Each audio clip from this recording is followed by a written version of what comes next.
वैसे तो हमारी रस्म रिवाज बहुत गलत है जो हमने बना रखी थी, अब इनको हम मिनिमाइज करेंगे। लेकिन सतयुग त्रेता द्वापर में परमात्मा ने कहा था कि बहुत ही कम हंस पार हो पाएंगे, और इस कलयुग में मैं धीरे धीरे जो समय फिक्स किया है इसी के दौरान सबको पार करूंगा, और पार होने की विधि उन्होंने बताई है, वो दास आपको बताता रहेगा। लेकिन जैसे आपको दास बार बार बताता है कि ये काल भगवान जो यहाँ का प्रभु स्वामी है किस ब्रह्मांड का, ये सरपुरुष है, इसको सरब्रह्म भी कहते हैं, इसको ब्रह्म भी कहने लग गए। ये काल है जो स्वरूपी निरंजन है, ब्रह्मा विष्णु महेश का पिता है, दुर्गा का पति है। ये चाहता है कि यहाँ के प्राणी परमात्मा से अपरिचित रहें, गलत साधनाएं करें, भगवान से इनकी आस्था हट जाए और ये नास्तिक हो जाए। जब ये नास्तिक हो जाएंगे तो सुनेंगे नहीं भगवान के लिए, और परमात्मा ने आना था 5500 वर्ष जब बीत जाएंगे, स्वयं ने आए तो दास भेज दिया वो ज्ञान कराने के लिए।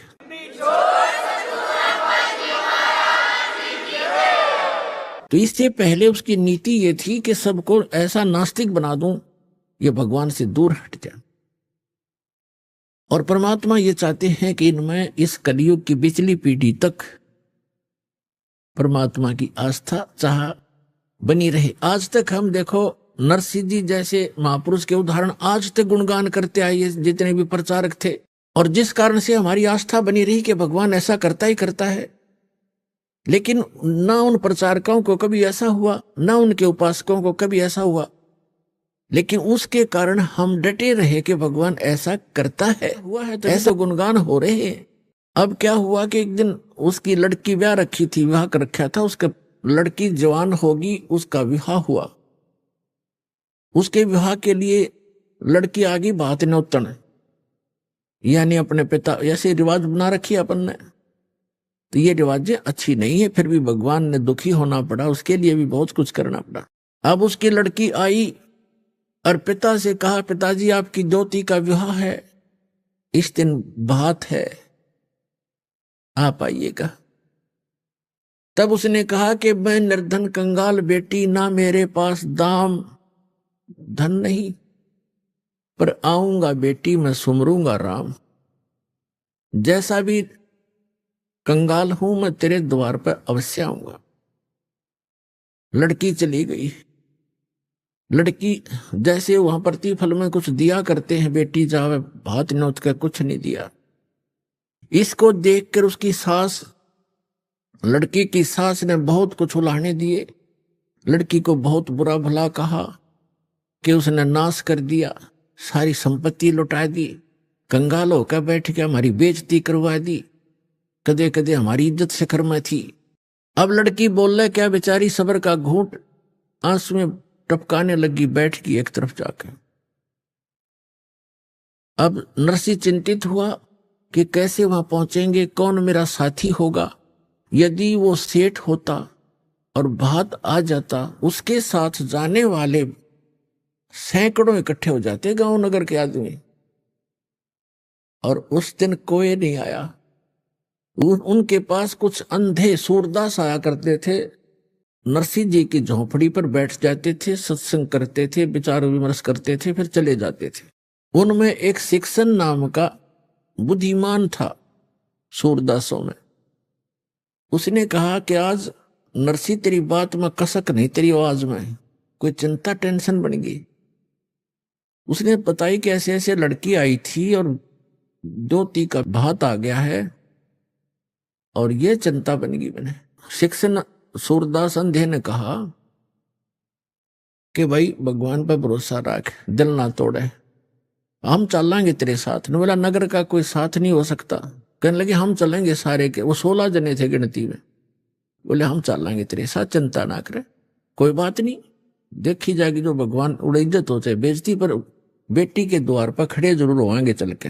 तो वहां सफर करने के लिए पहले बैलगाड़ियां थी, अब बैलगाड़ी उसके पास नहीं, गांव से मांग कर लाया, किसी ने बैल ऐसा दे दिया। मांगी वस्तुधारी ऐसे देते थे जो घर से रिजेक्टेड सी हो, किसी से एक बैल मांगा, किसी से दूसरा, उन्होंने ऐसे दे दिए काम चलाऊ से, निकम्मे से बैल।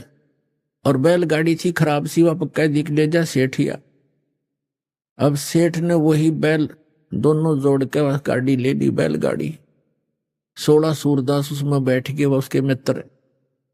अब गाड़ी चले नहीं, क्योंकि ना तो बैल ढंग से चले, ना उसने चलाने आवे, ड्राइवर को दे रहा नहीं बैलों का, और गाड़ी ऐसे लचर पचर करती हुई चल रही है धीरे धीरे।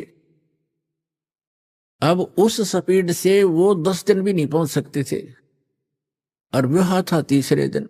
अब वो श्री कृष्ण के पुजारी थे, सूरदास भी, और साथ में नरसिंह जी भी श्री कृष्ण जी की अर्घ लगाते जा रहे थे। वो परमात्मा स्वयं आगे एक कारीगर का रूप बना के और उनसे कहने लगे कि भाई नरसिंह सेठ, मैंने भी उस गांव में जाना है, जिस गांव में उन्होंने जाना था उससे एक गांव पहले का नाम बता दिया नरसिंह जी का, और कहने लगे मुझे भी बैठा लो अपनी गाड़ी में, साथ में भी चल पड़ता हूं। नरसिंह जी कहने लगे बैठ ले बेशक गाड़ी में, पर लगता है ये रास्ते में रह जाएगी, ये बहुत खराब है, कटने वही पड़ी है। तो उसने कहा कि मैं मिस्त्री हूं, आप एक बार नीचे उतर लेता हूं, फिर चलाएंगे। नरसिंह जी ने कहा कि देखो मेरे पास पैसा नहीं है किराए कुछ देने को, मैं तो भगवान के शब्द सुना दूंगा तुझे। तो कारीगर रूप में भगवान बोले कोई बात ना, मैं कुछ नहीं लूंगा आपसे, मैं आपके साथ बैठकर भी तो चलूंगा। अच्छा फिर ठीक है। तो पुण्यात्माओं, ये जितने आज तक प्रचारक हुए उन्होंने श्री कृष्ण जी को सुप्रीम पावर मान के और नरसिंह जी को उसका भगत जान के उनको एक महिमा का शब्द बना रखा है, वो सुनाता हूं आपको। लेकिन सच्चाई जो है वो दास साहब को बताएगा। और उन्होंने कैसे बताया है, अपनी देसी लैंग्वेज में, हरियाणवी लैंग्वेज में बना रखा है। गाड़ी आले मने बैठा ले, एक बहो गाड़ी थों भाई मैं हार लिया। गाड़ी आले मने बैठा ले, एक बहो गाड़ी थों भाई मैं हार लिया। अब परमात्मा खड़े हैं एक कारीगर के रूप में, सारे इंस्ट्रूमेंट औजार ले रखे, उपकरण, आरी भी, ऐसे काटने पीटने की बसोली सारे ले रखे हैं। और क्या कहते हैं, गाड़ी आले मने बैठा ले, एक बहो गाड़ी थाम भाई मैं हार लिया। नरसिंह जी जब न्यों बोले, या गाड़ी मेरी पुरानी है, प्रभु जी फिर न्यों बोले, भाई के मेरे त छानी है। प्रभु जी फिर न्यों बोले, क्या मेरे त छानी है। नाम कृष्णम जात का खाती, ये जानू सारा काम भाई मैं हार लिया। गाड़ी आले मने बैठा ले, एक बहो गाड़ी थाम भाई मैं हार लिया। प्रभु जी फिर लगे समारण, ले हाथ में आरी जी। नरसिंह जी की वा टूटी गाड़ी, अरने आप समारी जी। प्रभु जी जब लगे संवारण, ले हाथ में आरी जी। नरसिंह जी की वा टूटी गाड़ी, अरने आप समारी जी। नरसिंह बोला मैं शब्द सुना दूं, ना देने को दाम भाई मैं हार लिया। गाड़ी वाले मने बैठा ले, एक बहो गाड़ी थाम भाई मैं हार लिया। 16 सूरदास बैठे गाड़ी में, रटे राम की माला जी। 16 सूरदास बैठे गाड़ी में, वो रटे राम की माला जी। पवन समान गाड़ी चाली, जब भगवान बने गढ़वाला जी। पवन समान गाड़ी चाली, जब भगवान बने गढ़वाला जी। भक्तों में आया जी, बैलों ऊपर हाथ फेर दिया, बल बैलों में आया जी। कई रोज का पंथ विकट था, पल माहे पहुंचाया जी। कई रोज का पंथ विकट था, पल माहे पहुंचाया जी। वो प्रभु खाती चला गया भाई, कर संतों प्रणाम भाई मैं हार लिया।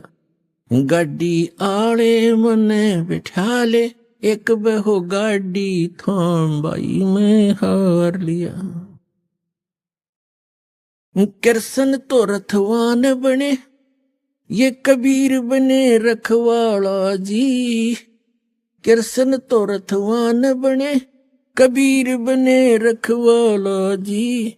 जो सतगुरु के शरणा आगे, वो भगत जीत गए पाला जी। जो सतगुरु की शरणा आगे, वो भगत जीत गए पाला जी। संत करे नहीं टाला जी, परमेश्वर करे नहीं टाला जी। वो सारे सबके काम भाई मैं हार लिया। गाड़ी आले मने बैठा ले, एक बहो गाड़ी थाम भाई मैं हार लिया। अपना तो इन कथाओं से हमने शिक्षा लेनी है, क्योंकि पहले तो हम बालक थे। हमने कोई कह देता कि ये आसमान बहुत निकट था, दादी अम्मा ने एक सितारा तोड़कर और ऐसे ऐसे कर दिया इसलिए दूर भाग गया, तो हम सारी मान लेते थे ऐसे होगा। अब हम ये बातें नहीं सुनेंगे किसी की कि श्री कृष्ण जी ने ऐसा कर दिया, फलाने ने ऐसा कर दिया। गीता अध्याय नंबर 15 के श्लोक नंबर 17 में स्पष्ट किया है कि उत्तम पुरुष तु अन्य परमात्मा की उदारते, यह लोक धर्म अवश्य विवर्ती अवैश्वर है। जो सबका धारण पोषण करता है, सबकी केयर टेक करता है, तीनों लोकों में सबका वही एक ही मालिक है। वही सब अपने भगत से पहले पुण्य करवाता है, फिर उसके आधार से अब स्वयं ही उसकी मदद करता है। तो नरसिंह जी ने कहा कि गाड़ी मेरी पुरानी है, कंडम है, ये चल नहीं पा रही है। तो परमात्मा ने कहा ये क्या मेरी तो छानी है, अब तेरा दुख क्या मुझसे छुपा है, मुझे क्या बताना चाह रहा भक्त मुझे पता है, इसलिए मैं आया हूं। तो पुण्यात्माओं, जब हम भगवान पर आश्रित होंगे, पर हमारा इतनी हिम्मत रही कोई ना कि हम यहां तक सैक्रिफाइस कर सके, पर परमात्मा ने दूसरा तरीका अपना दिया कि तुम अपना लगे रहो, एक दिन अवश्य होगा। अब जैसे विश्वास करने के दो तरीके होते हैं। एक तो यूं मान ले कि जो सामने वाला कह रहा है यह बात सच्ची होगी, और नहीं फिर उसके बताए अनुसार कुछ करके प्रैक्टिकल देख ले, तो वो भी बात फिर वह सच्चाई तो ऊपर आएगी। जैसे एक किसान था और एक सेठ के पास अपनी फसल बेचकर आता था मंडी में, और उसका आड़ती था पक्का और नहीं जाता था कहीं पर। एक दिन क्या हुआ कि जब वो फसल लेकर गया 2-3 महीने 4-6 महीने के बाद, तो पता चला कि उस सेठ की दुकान बंद है। पूछने से कारण का पता चला कि उसका दिवाला निकल गया, वो अब आड़ती नहीं रहा। तो उसका मित्र भी हो गया था वो बहुत अच्छा। अब उसके पास गया, उसके कुछ पैसे भी देने थे, वो कुछ उधार ले जाता था उससे सेठ, वो किसान। उसके घर गया सेठ के, उससे पूछा सेठ जी क्या बन गई? भाई बहुत बुरा हाल हो गया, मेरा तो घाटा लग गया एक बिजनेस में बहुत गना, और मेरा दिवाला निकल गया, रोजी रोटी को भी दूभर हो गए, कुछ रास्ता बता मेरे को मित्र। अब किसान को तो अपने ही प्रोसेस का पता था, प्रोसीजर का। कहने लगा भाई मैं तो अपना खेती बाड़ी के बारे में बता सकता हूँ और तेरी मदद कर दूंगा जितना मेरे से हो सकेगी। आप वहां खेती कर लो, हमारे गांव में चलो, आपको कुछ ठेके पर, कुछ मैं अपनी जमीन बहुत है वैसे दे दूंगा, और आप उसमें बोलो, बीज भी उधारा दिवा दूंगा, जमीन को बहाने वाले व्यक्तियों को भी रोक दूंगा, 2-4 महीने तेरे को पैसे नहीं लेंगे, और अपना कर लो आप फसल। उसने सोचा चल भाई ठीक है, जब ये इतना साथ दे रहा, वो चला गया किसान के साथ। अब किसान ने बताया कि 10 एकड़ जमीन है, इसको पहले हल से बहा दे, इसका घास खत्म हो जाएगा। घास खड़ा था उसमें, तो उसने किसी किराए के हाली को लिया, उससे बहा दिया। अब कुछ दिनों के बाद उसमें फिर घास हो गया, तो किसान ने कहा कि इसको एक बार फिर बहा दे। उसको कई बार बहाना पड़ता है, अक्सर तरह कुछ ऐसे हैं, उसके बाद समय आने पर फिर उसमें वर्षा होगी। वर्षा होने से पर कहा कि अब इसमें बीज बो दे, गेहूं बो दे। उसने गेहूं बीज दिया या बाजरा बीज दिया। अब वो तो लाला जी था, हाँ, रोजाना के 200-400 रुपये लेता था, गले में उठाता था। हर वहां चवन्नी नहीं आ रही, रोज खर्च ही खर्च हो रहा है। और डेली लिख रहा है, बाई वाले ने लिए 5 रुपये, दूसरी बार लिए 5 रुपये, तीसरी बार लिए 15 रुपये तो खर्च हो लिए उसके। इनकम अभी कोई आशा नहीं। जब उसने गेहूं बीजे, गेहूं का भी हिसाब ला लिया, बीज 50 रुपये का बीज गेहूं का, वो भी लिख लिया। उधार थे, देने तो थे ही उसने सोचा बड़ी बात बिगड़ी भाई, आता कुछ नहीं, जा ही रहा है। फिर देखा वो गेहूं बोने के बाद क्या देखा, खेत में सारे में घास उग गया। उसको पता था नहीं प्रोसेस का। वो सारे में गेहूं उग गए थे, सारा हरा भरा हो रहा। और वो माथे बात लाइव बैठा। उसने ये सोचा था इसमें फिर घास जाम गया, मित्र कहेगा इसने फिर बवा दे। तो किसान भी घूमता फिरता चला गया देखने के लिए अपने मित्र की खेती, देखो कैसी लगी है। बहुत बढ़िया लगी थी। तो उसने पूछा भाई कैसे बैठा है सेठ जी, ऐसे क्यों चिंतित है? कहने लगा भाई मित्र, मैं तो जाऊं अपने घर में। क्या बोला, फिर घास जाम गया, इसमें आप कहोगे फिर बवा दे, इसने 5 रुपये फिर लगेंगे। तब वो हंसा उसका मित्र के नहीं, ऐसी बात नहीं है, अब नहीं कहूंगा बहाने के लिए। अब तो ये फसल उगी तेरे, ये फसल है, गेहूं होंगे।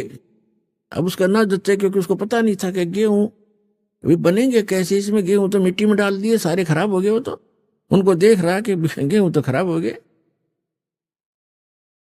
अब कहने लगा तो विश्वास रख। उसको विश्वास यूं था कि वो उसका साथी भी ऐसा ही कर रहा था, अगियो भी ऐसे बोल रहा था। थोड़ा दिल डट रहा था, पर जचा कती नहीं थी। और जब वो परिपक्व हो गए, गेहूं डाले थे 1 एकड़ में 40 किलो, और फिर वहां निकले काफी, उसमें ऐसे होते थे 20-30 मन। तो जब वो गेहूं पक गए, उसमें बाली आली, बाली को उसने फोड़ कर देखा, उसमें गेहूं थे। ओहो, तब उसको विश्वास हुआ कि सच में जो मित्र कह रहा था आज वो सारी सच्ची पाई। तो अपने आत्माओं, ऐसे ही ये जो ज्ञान है आप प्रथम बार सुन रहे हो, और इस भगवान के विषय में भी आप प्रथम बार सुन रहे हो बहुत से, क्योंकि प्रथम समझो, जिसने अब ज्ञान लिया, यहां से उपदेश लिया, वो प्रथम ही समझा जाता है। तो दास जो आपको बता रहा है, दास ने भी वही काम किया है जो आपको समझा रहा हूं, बता रहा हूं, और फिर आपके साथियों को भी ये लाभ हुए हैं। तो आप इनको देखकर और इस ज्ञान को आधार बनाकर ये करते रहना, एक दिन विश्वास आप पे हो जाएगा। तो इस प्रकार हम जो साधना किया करते थे वो गलत करते थे। अब जैसे आजकल एक बहुत दुर्दांत घटना घटी हुई है, आत्मा रो रही है, उन अपने भाई बहनों की मृत्यु के ऊपर दुख हो रहा है। कबीर साहब कहा करते, साच कहूं तो जग माने नहीं, साच कहूं जग मारन धावे, और झूठ कही ना जाई हो। और साच को ये मानते नहीं, झूठों जगपति आई हो। इन झूठों पर विश्वास किए बैठे इन आचार्यों और शंकराचार्यों, संतों, मंडलेश्वरों, नकली ऋषियों और महर्षियों और संतों और सदगुरुओं पर ये गलत ज्ञान दे रहे हैं, गलत साधना बता रहे। कहते हैं तीर्थ व्रत करें तरबीता, और वेद पुराण ये पढ़ते हैं गीता। इनको ज्ञान नहीं, और ये इन तीर्थ व्रतों को जो कर रहे हैं, ये सारी शास्त्र विरुद्ध साधना, ये अच्छी नहीं। तो अभी हम सुन रहे हैं, खबरें सुन रहे हैं, केदारनाथ नाम का एक धाम है जो हिंदुओं के लिए परम पूज्य और मोक्ष का स्थान बताया गया था नकलियों द्वारा। और वो श्रद्धालु जैसे ही गुरुजी बताते हैं, बच्चे तो वैसे ही करते हैं, विद्यार्थी वहां चले गए। अब वहां पर सुनने को आ रहा है कि 20,000 व्यक्ति तो मर चुके हैं। वो पुजारी वहां गए थे, भक्त। अपने आत्माओं, सबसे बड़ा हादसा है इस कलयुग का यो, जहां पर इतने भगत मर गए हों, और आसपास के वैसे बहुत से लोग भी मारे गए जो वहां रहा करते थे। तो इन धामों की स्थापना कैसे हुई? अपने आत्माओं, आज आपको एक ऐसे धाम जैसा जगन्नाथपुरी नाम का जो धाम है, उसके विषय में दास जानकारी देगा। अमरनाथ के बारे में, अमरनाथ धाम के बारे में, वैष्णो देवी के धाम के बारे में, स्थान के बारे में, तीर्थ के बारे में, और भी अन्य बहुत से ये तीर्थ कैसे बने, दास ने बहुत बार आपको समझाया है और उनको आपने सुना भी। आज आपको बताते हैं कि वो जगन्नाथपुरी के अंदर जगन्नाथ धाम कैसे बना। क्योंकि हमें लोकवेद सुना रखा था, सारी झूठी कथा सुना रखी थी, और वो परमात्मा स्वयं आकर सच्चाई बताते हैं और अपने ऊपर सारी आप ही समझाते हैं हमें, एक दास बन के अपने आप को एक भगत दिखा के। और क्या कहते हैं, पीछे लग गया जाऊं था मैं लोकवेद के साथ, रस्ते में सतगुरु मिले एक दीपक दे दिया हाथ। कबीर साहब कहते हैं पीछे लग गया जाऊं था मैं लोकवेद के साथ। लोकवेद माने अक्षेत्र, उस लोक में, उस स्थान में, उस देश में चल रही परंपरागत साधनाएं जो सत्य ना हो, सदग्रंथों से मेल ना खाती हो, उसको लोकवेद कहते हैं। ये दास पहले श्री कृष्ण श्री विष्णु जी का पक्का पुजारी था, इष्ट रूप में मानता था, समर्पित था। साथ में हनुमान जी का पुजारी, शंकर भगवान का पुजारी, बाबा श्याम जी का पुजारी, जो परंपरागत पूजाएं थी। और मंगलवार का व्रत 25 वर्ष रखा इस दास ने। सालासर एक धाम है चूरू जिला में, स्थान है मंदिर हनुमान जी का, वहां जाया करते। वहां पर इसी बूंदी सी मूर्ति रखी है जो पत्थर से की शकल ना उसकी कुछ भी कोई ना, और वहां माथा टेक टेक रगड़ रगड़ का हमने पत्थर घिसा दिए। अब हमें तो भगवान चाहिए था, आज पता चला वो लोकवेद था। और परमात्मा के प्यारे हंस सतगुरु मिले स्वामी रामदेवानंद जी, उन्होंने दास का अंधेरा हटा दिया और साथ में तत्व ज्ञान रूपी टॉर्च दे दी, बेटा इस चांदने में चलिए, रोशनी में भटकना मत मार्ग से। और जो घर में सुख हो रहे थे, उन साधनाओं के करते करते दास ने डिप्लोमा इन सिविल इंजीनियरिंग किया, सर्विस प्राप्त की, इरिगेशन डिपार्टमेंट हरियाणा के अंदर जूनियर इंजीनियर की। विवाह हुआ, 2 बेटे 2 बेटी हुई, बड़ी खुशी मनाई, और ये सोचा कि ये भगवान हनुमान और ये श्री कृष्ण और ये हमें सब कुछ दे रहे। अब इस तत्व ज्ञान की रोशनी से पता चला कि हमें तो अपना केवल प्रारब्ध मिल रहा था, और जिन पूजाओं को हम कर रहे थे उनको करते करते हमारे साथी वहीं के वहीं पड़े, उनका कुछ भी ना हुआ। उनको क्यों नहीं लाभ मिला? ये आज आंखें खुली, वो जो तत्व ज्ञान रूपी दीपक मिल गया।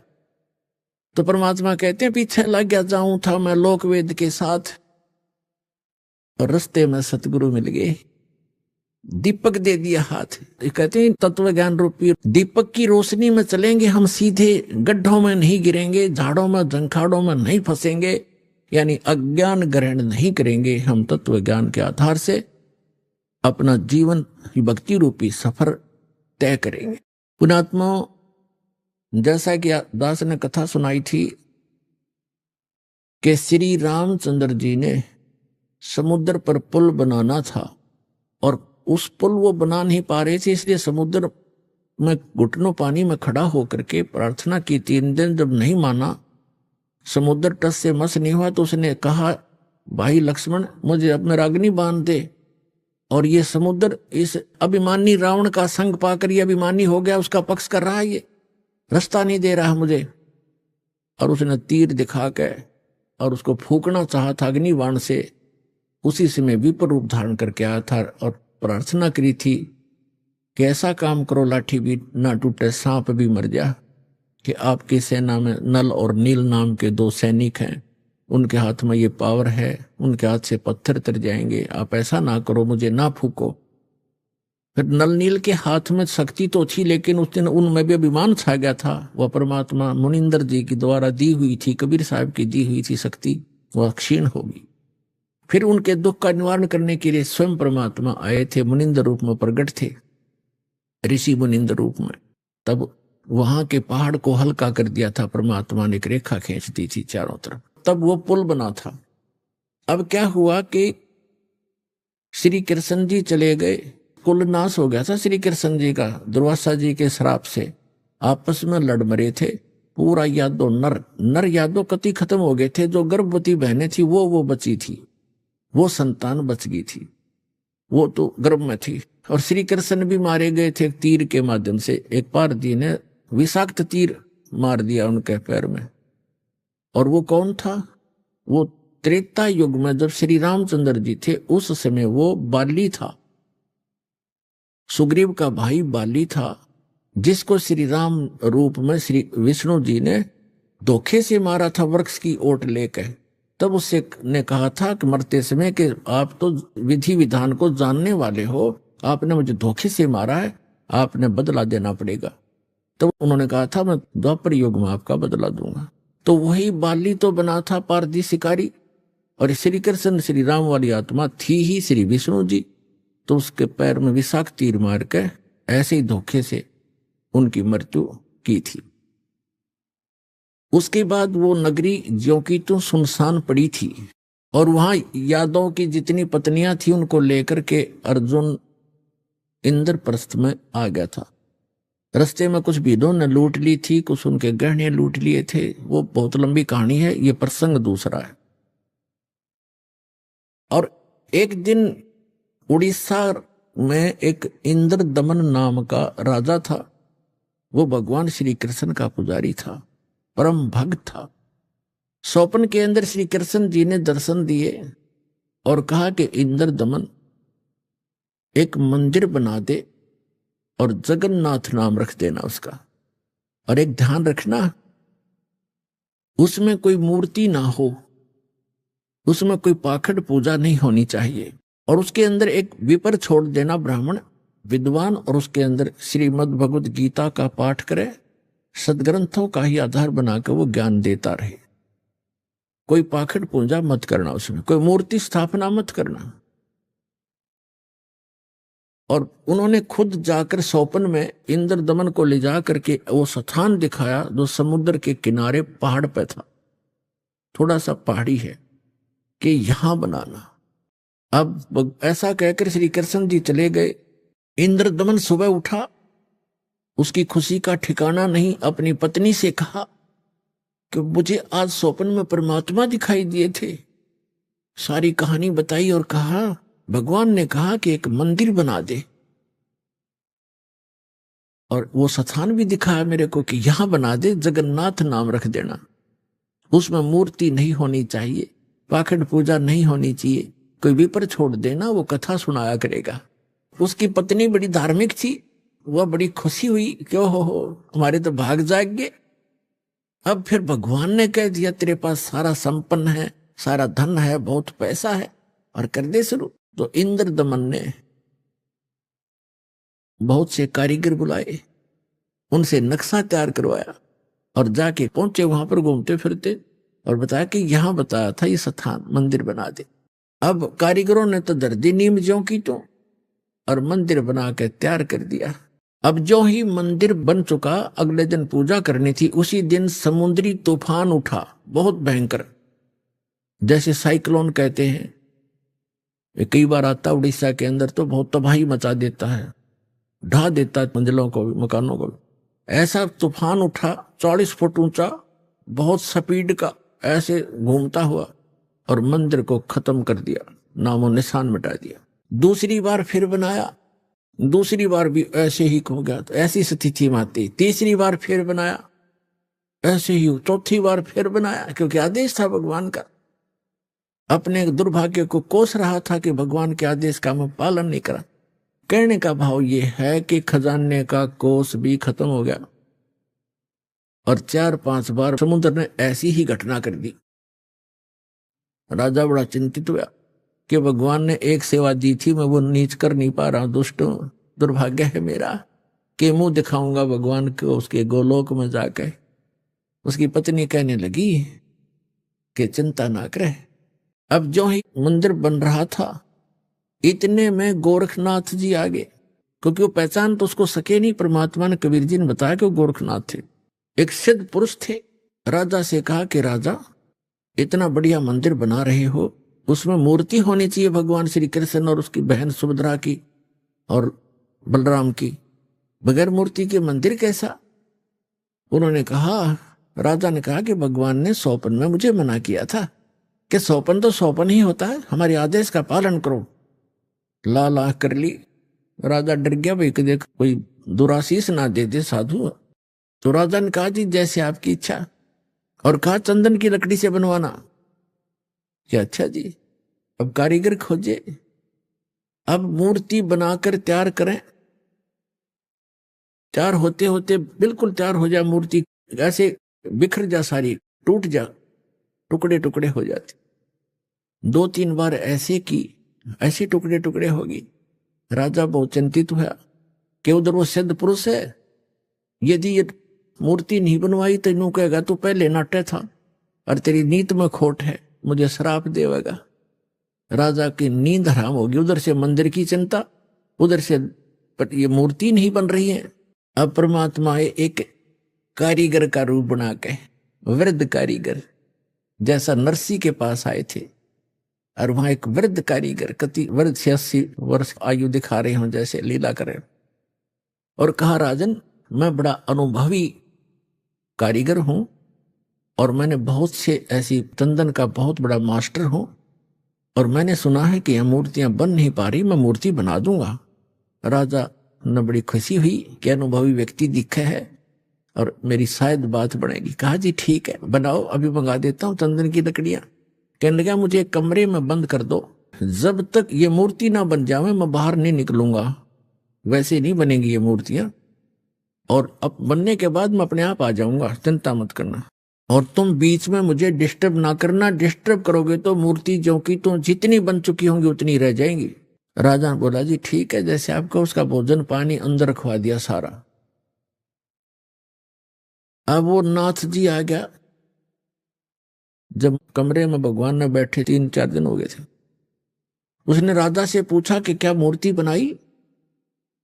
राजा ने कहा जी हम बहुत ट्राई कर रहे हैं, देखो बहुत सी मूर्ति बनाई, ये कारीगर बैठे थे वो भी बुला लिए, ये बना रहे थे, ये टूट जाती, देखो भगवान कितनी, एक नाथ जी कितनी लकड़ी खराब होगी, तब कैसे चलेगी, बनवानी हो अवश्य बनवानी है। जी बनवा रहा हूं, एक कारीगर है बहुत अनुभवी और वो बना रहा है मूर्ति। तो नाथ जी ने कहा मुझे दिखाओ पहले, बनने के बाद उसमें कोई डिफेक्ट होगा, अभी तो जल्दी मंदिर तैयार होने वाला है, फिर रखनी पड़ेगी, कोई डिफेक्ट होगा तो मैं ठीक करवाऊंगा, ऐसी ऐसी वैसी मूर्ति थोड़े रखने दूंगा। तो उन्होंने बताया जी, कारीगर ने कहा कि जब तक मैं मूर्ति नहीं बनेगी मैं बाहर नहीं आऊंगा, और बीच में तुमने मुझे छेड़ दिया तो मूर्ति वहीं की वहीं रह जाएंगी। नाथ जी कहने लगे ऐसी कोई बात है, खुलवाओ इस दरवाजे को। अब खटाखट खटखट करे, कारीगर दरवाजा खोलो, कारीगर दरवाजा खोलो, नहीं खोला। तो उन्होंने सोचा, नाथ जी ने कहा कि हो सकता है बूढ़ा आदमी मर गया हो, तुम अच्छे व्यक्ति हो, दरवाजा तोड़ दो। दरवाजा तोड़ दिया, वहां कारीगर था ही नहीं। वह मूर्ति जितनी बन गई थी उनके हाथ हाथ बनाने रह रहे थे, वह न्यू के न्यू रह गए। तीनवा के वह टूंड और पैर के पंजे, वो तीनवा न्यू हाथ टूंड न्यू के न्यू, कारीगर था नहीं। अब नाथ जी कहने लगे, अब राजा कहने लगा जी और बताओ अब क्या करूं। तो अन्य कारीगरों ने बताया जब इसके ऐसे भी लगा दी ना सारे टूट जाएंगे। नाथ जी तो खिसे गया, रख दो नो की नो, मूर्ति अवश्य रख दो। अब वो मूर्ति नो की नो रखी है ठाके। अब क्या हुआ कि वो मंदिर बनकर तैयार हो गया और उधर से हाथ खड़े कर लिए, सरेंडर कर दिया था राजा ने। तब उसकी रानी ने कहा कि ऐसे करो मेरे गहने ले लो, इससे बनवा लो। कहने लगा गहने लेकर भी बनवा दूंगा, पर ये समुंदर पता नहीं कौन से जन्म का दुश्मन है मेरा, ये उबड़ते ही आले है ऊपर। परमात्मा आए स्वयं एक वृद्ध रूप बनाकर, वृद्ध अवस्था में, बड़े ऋषि उम्र के। अभी आपने सुने संत रामपाल जी महाराज के मंगल प्रवचन। आइए अब सुनते हैं